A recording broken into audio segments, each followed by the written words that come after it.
Hi everyone. நான் உங்கள் BP. Already என்னோட பிரெயின் அக்செப்ட் பண்ணிக்கிட்ட ஒரு விஷயத்தை தான் நான் திருப்பி பண்ண போகிறேன். அது என்னென்னா சுகர் கட் சேலஞ்ச். ஏன்னா இதுக்கு முன்னாடி ஒரு தடவை ட்ரை பண்ணி நான் ஃபெயில் ஆகிட்டேன். அப்போ வந்து என்னோடய பிரெயின் அக்செப்ட் பண்ணிக்கிச்சு, ஓகே நம்மளுக்கு சுகர் கட் வந்து செட் ஆகாது அப்படின்ட்டு. பட் ஆனால் நான் மறுபடியும் இப்போ நான் அதை ஸ்டார்ட் பண்ணியிருக்கேன். ஸோ இந்த டைம் எப்படி பண்ணுறேன் அப்படிங்கிறத நான் ரெக்கார்ட் பண்ணி வச்சுக்கலான்ட்டு தான் இந்த ஒரு சேலஞ்ச் அக்செப்ட் பண்ணியிருக்கேன். என்னென்னா ஒரு 7 டேஸ், அப்புறம் 14 டேஸ், அதுக்கப்புறம் ஒரு 30 டேஸ். இந்த ஃபார்மேட்டில் தான் நம்ம வந்து இப்போ சேலஞ்ச் பண்ண போகிறோம். ஃபஸ்ட்டு எதுக்கு இந்த சுகர் கட் அப்படின்னா, இந்த ஆடட் சுகர்ஸ்னு ஒன்று இருக்குது, நேச்சுரல் சுகர்ஸ்னு ஒன்று இருக்குது. ஆடட் சுகர்ஸ்னால் இந்த ஒயிட் சுகர், ப்ரௌன் சுகர், நாட்டு சக்கரை, ஜாகரி, வெல்லம், அதுக்கப்புறம் வந்து இந்த சோடாஸ், அதாவது நம்ம டெய்லி குடிக்கிறோம்ல கூல் ட்ரிங்க்ஸ், இது எல்லாத்துலேயுமே ஆட் பண்ணியிருக்கிறது வந்துட்டு இந்த artificial sugars, added sugars. So natural sugar அப்படிங்கிறது வந்து ஃப்ரூட்ஸ்லேயே இருக்கும். ஸோ அது வந்து நம்மளுக்கு ஹெல்த் இஷ்யூ எதுவும் க்ரியேட் பண்ண போகிறது கிடையாது.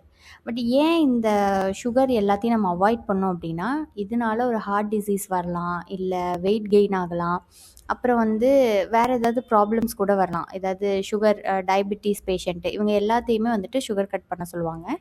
ஸோ நம்ம ஏன் இந்த சுகர் கட் சேலஞ்ச் நான் ஏன் எடுத்திருக்கேன் அப்படின்னா, எனக்கு வந்து ஃபேஸில் இந்த பிம்பிள்ஸ் வந்து ரொம்ப வருஷமாகவே இருக்குது.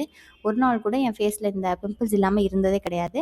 பார்த்தா உங்களுக்கே தெரியும், இங்கே நெத்தியில், கன்னத்தில், எல்லா இடத்துலையுமே இந்த பிம்பிள்ஸ் வந்து இருந்துகிட்டே இருக்குது. ஸோ இது போகுதா அப்படின்னு செக் பண்ணுறதுக்காகவும் இந்த சுகர் கட் சேலஞ்சை நான் வந்து எடுத்திருக்கேன். ஏன்னா பெருசாக வெயிட் கெயின்லாம் நான் ஒன்றும் பண்ணலை. ஸோ வெயிட் லாஸும் எனக்கு தேவைப்படலை. ஜஸ்ட்டு சிம்பிளாக இந்த பிம்பிள் இஷ்யூக்காக ட்ரை பண்ணி பார்க்கலான்னு ஒரு சின்ன சேலஞ்ச் தான்.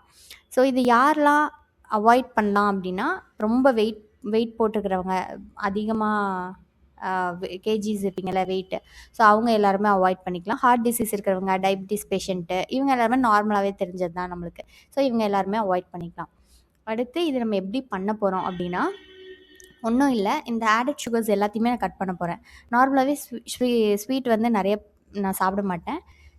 பட் இந்த டைம் நான் குடிக்கிற டீ, காஃபி, இல்லை பால், எதுவாக இருந்தாலும் எல்லாத்துலேயும் ஆட் பண்ணிக்கிற சுகர்ஸ் எல்லாத்தையுமே நான் கட் பண்ண போகிறேன். ஜஸ்ட்டு ஃப்ரூட்ஸ் மட்டும்தான் எடுத்துக்க போகிறேன். ஸோ அதுதான் இந்த சேலஞ்சு. இன்னொன்று வந்து வேறு ஏதாவது கண்ணுக்கு தெரியாத சுகர்ஸ் எதாவது ஆட் ஆகிருக்குதா அப்படின்னு எனக்கு தெரியல. பட் தெரிஞ்சாலும் நான் அதையும் வந்து ஃபுல்லாகவுமே அவாய்ட் பண்ண போகிறேன். ஸோ இதுதான் வந்து இந்த சேலஞ்சோட கம்ப்ளீட் மேட்டர். ஸோ ஒரு 7 டேஸ் கழித்து தான் நம்மளுக்கு தெரியும் என்ன மாதிரி ஒரு ரிசல்ட் வருது அப்படின்னு. பிகாஸ் இதுக்கு முன்னாடி ட்ரை பண்ணதில் 3 டேஸ் ட்ரை பண்ணேன். அதுக்கப்புறம் நான் அதை வந்து குவிட் பண்ணிட்டேன். ஏன்னா பயங்கரமாக தலைவலிக்க ஆரம்பிச்சிருச்சு. இந்த எஃபெக்ட்லாம் இருக்கும் இப்போ மறுபடியுமே. ஸோ பரவாயில்ல, செக் பண்ணி பார்ப்போம் எப்படி இருக்குதுன்னு செக் பண்ணி பார்க்கலாம். ஓகேவா? அண்ட் தென் அவ்வளோதான். ஸோ இந்த மாதிரி வீடியோஸ் பார்க்கறதுக்கு நம்ம சேனலை சப்ஸ்கிரைப் பண்ணுங்கள். சேலஞ்சை கண்டினியூ பண்ணுறதுக்கு நெக்ஸ்ட் வீடியோ நான் கண்டினியூஸாக போஸ்ட் பண்ணுறேன். Thank you.